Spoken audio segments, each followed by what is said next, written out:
Welcome to the Fashion Museum in Bath. My name is Rebecca Gibson, I'm the Development Manager, and I'm here with Rosemary Harden, the Fashion Museum Manager. And we're here today to talk about how do you pack one of the world's great museum collections of historical and fashionable dress. Rosemary. When you say it like that, Bex, it sounds like quite a challenge, and I can share with you that yes, it is quite a challenge. As you say, we're one of the world's great museum collections of historic and contemporary fashionable dress.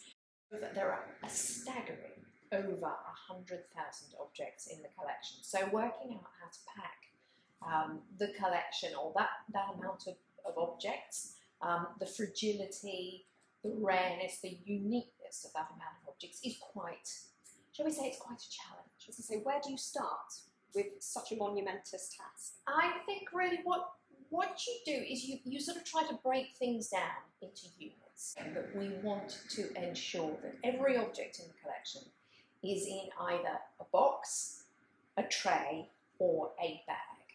So that's what we're trying to do, and we've got a number of different collection areas, quite a lot of different areas where the collection is stored. So we are systematically working our way through ensuring that every single object is in a box, a tray, or a bag. How is it going? Well, I'm going to say it's going well. I think it's going very well. As I mentioned, we've got a number of different areas, so that's how we quantify how well things are going. And I would say that we're probably about 2/3 of the way through in terms of getting everything in box, bag, or tray. And you know, every single object is different. Every single space is different. There are challenges, different challenges in every single space. What challenges have you had? I think there are probably challenges of different sorts every single day, but really sort of thinking about this question, I think it's probably just logistics. It's probably space. I mentioned that we have a lot of different spaces, and a number of those spaces are very, very small.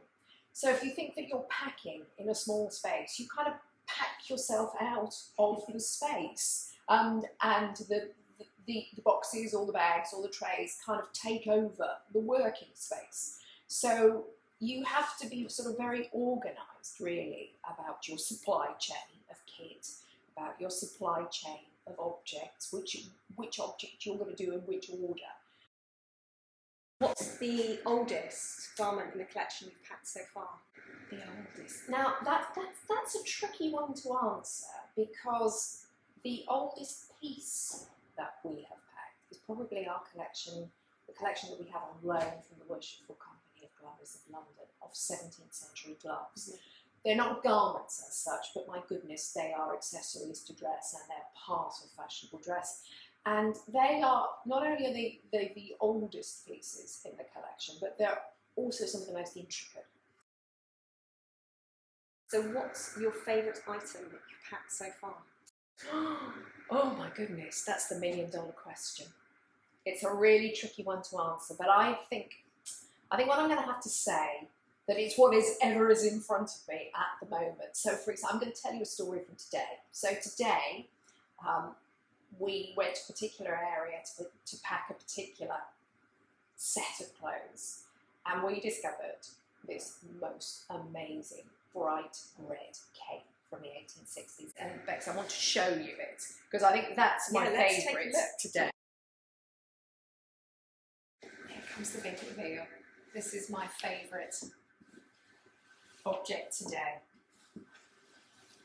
that we've been packing. So look at this red cape. This is a red wool cape from the 1860s. The colour is so fresh. You almost imagine that it's exactly the same colour as when the person whoever wore this back in the 1860s first put it on.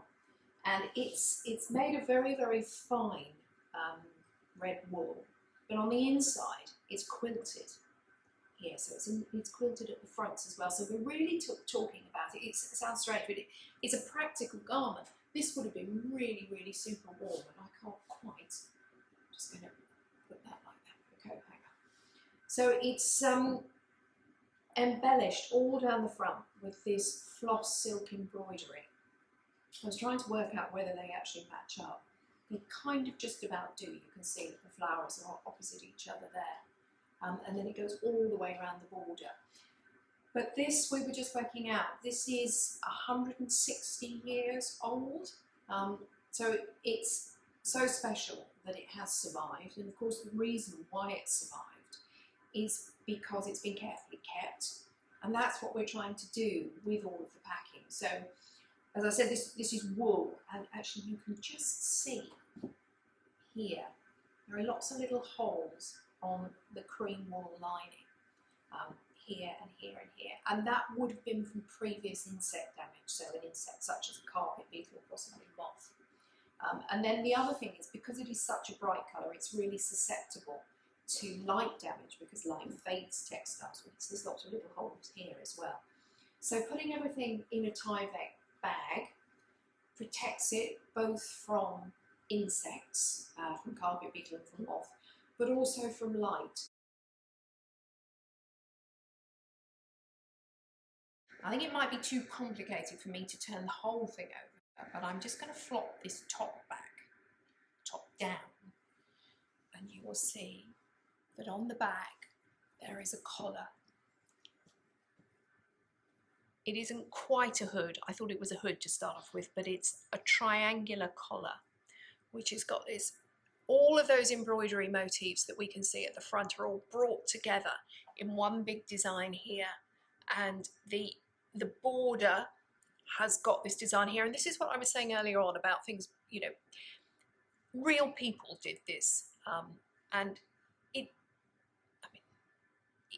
doesn't necessarily match up. So that one curls in this way, and this one is a much softer curve here. And then there's these fabulous tassels at the back. So can you imagine what this, I mean, this would have been such a spectacular garment to see, I think, as an observer.